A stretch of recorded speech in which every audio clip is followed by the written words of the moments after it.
The rain was steady on a busy Wednesday morning in Montgomery, Alabama, as the aroma of fried eggs, bacon, and fresh coffee filled the air at a local diner called Rosie's. It was the kind of place where regulars swapped stories over breakfast, and truckers grabbed a quick bite before heading back out on the road. The hum of conversation and the clinking of silverware filled the air, blending with the faint buzz of an old ceiling fan. In the far corner, Officer Paul Bennett sat nursing his coffee with a scowl that deepened the lines on his weathered face.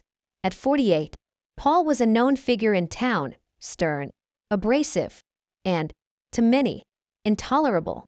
As the morning rush continued, a tall, poised woman in her late 40s walked into the diner. She wore a sharp navy suit, her posture impeccable. She wasn't loud or flashy, but she carried a quiet authority that naturally drew eyes. Yet, most patrons were too wrapped up in their meals and gossip to pay her any mind. The woman stepped to the counter, studying the menu in silence as if deciding whether to order coffee or breakfast. Paul glanced up from his booth, his irritation spiking. To him, she looked like she was stalling, holding up the line. "Move it along, lady," Paul barked, his voice cutting through the low murmur of the diner. "Some of us have places to be." The chatter died instantly. The woman turned, one brow raised as her gaze settled calmly on Paul. Her tone was firm but polite when she responded. "Excuse me?"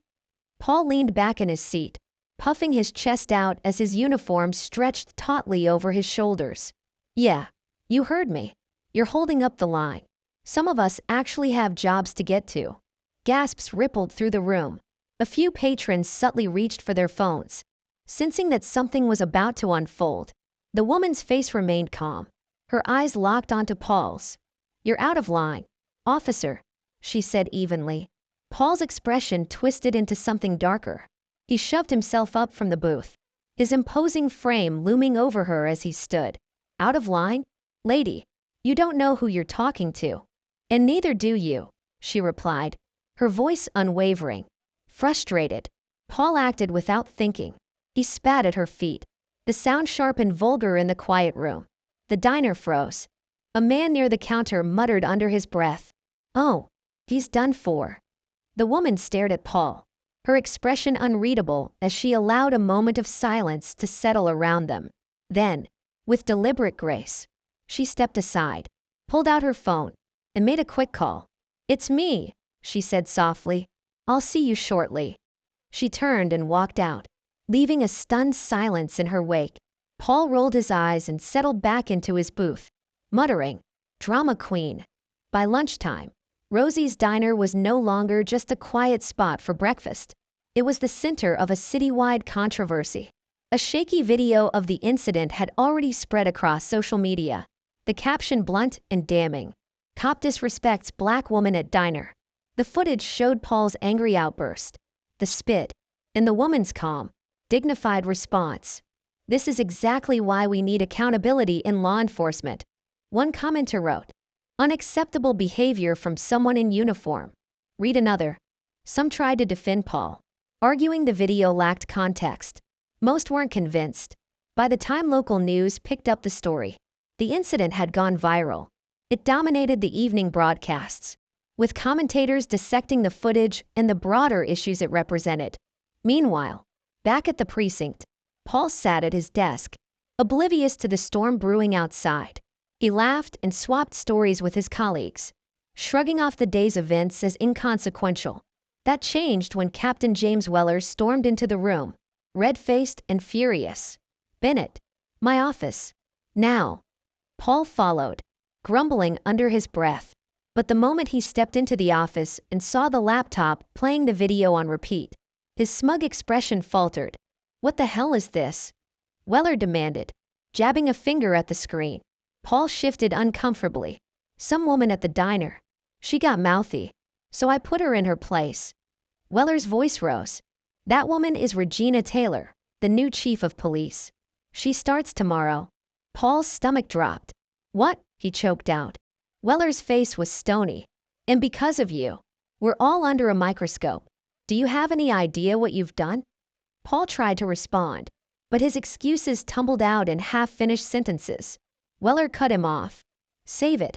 This is career-ending. Bennett. The next morning, tension blanketed the Montgomery Police Headquarters like a thick fog. Officers whispered in small groups, avoiding Paul as he made his way through the halls. Everyone knew today marked the arrival of Chief Regina Taylor, and no one needed to say why Paul was in trouble. The department gathered in the conference room for her formal introduction. Regina entered the room with the same unshakable calm she'd carried at the diner. Her presence was commanding without being boastful. Taking the podium, she let her gaze sweep over the room, pausing briefly when she found Paul sitting near the back. "Good morning," she began. "I am Regina Taylor, and it is my honor to serve as your new chief of police. My mission is simple: to restore trust, ensure accountability, and uphold the dignity of every citizen this department serves." Her words cut through the room like a blade, their weight landing heavily on every officer present. What followed over the next few weeks was a transformation that shook Montgomery to its core. Regina implemented immediate reforms: mandatory de-escalation training, a new community oversight committee, and revised disciplinary policies. Her focus wasn't just on addressing Paul's actions, but on preventing incidents like it from happening again. As part of his punishment, Paul was placed on probation and assigned to community outreach programs. At first, he treated it like a joke, but standing in front of skeptical neighborhood kids quickly stripped away his bravado. They didn't trust him, and he couldn't blame them. "Why should we listen to you?" one boy asked him bluntly. Paul had no answer. For the first time, he realized the weight of what he'd done. Months passed, and slowly, change began to take root. Officers who once grumbled about Regina's reforms found themselves listening to community members, hearing stories they'd ignored for years. Paul, too, began to change. He worked alongside youth programs, helping kids with homework and organizing basketball games. Trust didn't come quickly, but one small act at a time. He earned it. One evening, after a game, a young girl approached him. "Are you really trying to change?" she asked, her voice full of skepticism. Paul knelt to meet her eye level. "Yeah," he said quietly. "I'm trying." She studied him before nodding. "Good. We're watching you." Her words stayed with him. A year later, Regina Taylor stood before a packed audience at a public forum. Officers, community leaders, and citizens filled the room to mark a year of progress. "When I took this role," she said, "I knew change wouldn't be easy, but it was necessary. Accountability doesn't mean perfection. It means owning our failures and working to do better." She turned her gaze to Paul, who sat among the crowd. Officer Paul Bennett has taken that lesson to heart. He faced his mistakes and chose to change.